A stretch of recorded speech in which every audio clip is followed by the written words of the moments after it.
మహారాష్ట్ర పూణేలో ఘోర ప్రమాదం జరిగింది. ఇంద్రాయణి నదిపై వంతెన కుప్పకూలింది. 6 మృతి చెందగా 25 మంది గల్లంతయ్యారు.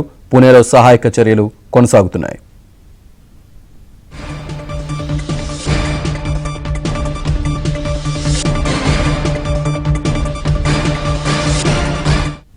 ఈ ఘోర ప్రమాదానికి సంబంధించి పూర్తి డీటెయిల్స్ మా కరెస్పాండెంట్ సతీష్ అందిస్తారు. సతీష్, శ్రీనివాస్, మహారాష్ట్ర పూణేలో ఘోర ప్రమాదం చోటు చేసుకుంది. ఇంద్రాయణి నదిపై కుప్పకూలిన వంతెన దాదాపు 6 మృతి చెందినట్టు తెలుస్తుంది. మరో 25 మంది గల్లంతైనట్టు తెలుస్తుంది. పూణేలో ప్రస్తుతానికి సహాయక చర్యలు అయితే కొనసాగుతున్నాయి. అదేవిధంగా ఇక దాదాపు ఇటీవల కురుస్తున్న వర్షాలు కాదు, దాదాపు 2 రోజుల నుంచి మహారాష్ట్ర పరిసర ప్రాంతాలతో పాటు ఇటు నార్త్ ఇండియాలో రాజస్థాన్ పరిసర ప్రాంతాలు కూడా ఉంది. అయితే పిచ్వాడ పురుషుల పరిధిలోని కుండమల్ల గ్రామ సమీపంలో ఇంద్రాయణి నదిపై వంతెన కూలినట్టు కూడా స్పష్టంగా వెళ్తుంది. దాదాపు 10 నుండి 15 మంది చిక్కుకున్నట్టు కూడా పోలీసులు చెప్తున్నారు. ఇప్పటికే సహాయక చర్యలు అయితే ప్రయత్నం చేపడుతున్నారని చెప్పాలి. మరోవైపు సంఘటన స్థలానికి అదేవిధంగా సంఘటన స్థలానికి ఇప్పటికే అంతమంది అధికారులు కూడా చేరుకున్నారు. అయితే వంతెన ధాటికి వంతెన కూలడానికి గల కారణాలు ఏంటనే దానిపైన కూడా ప్రస్తుతానికి విచారణ చేపడుతున్నారు. ఇంద్రాయణి నదిపై ఒక్కసారిగా వంతెన కూలింది. వంతెనపై ప్రయాణిస్తున్న కొంతమంది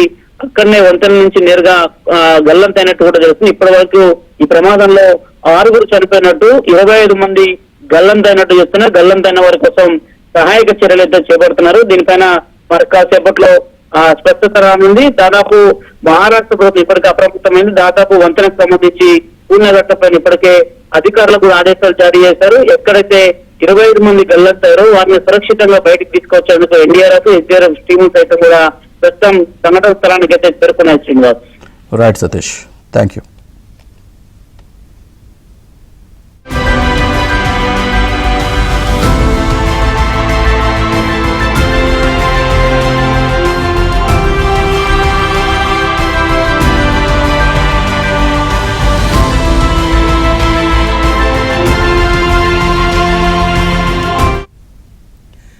మహారాష్ట్ర పూణేలో ఘోర ప్రమాదం జరిగింది. ఇంద్రాయణి నదిపై వంతెన కుప్పకూలింది. 6 మృతి చెందగా 25 మంది గల్లంతయ్యారు. పూణేలో సహాయక చర్యలు కొనసాగుతున్నాయి.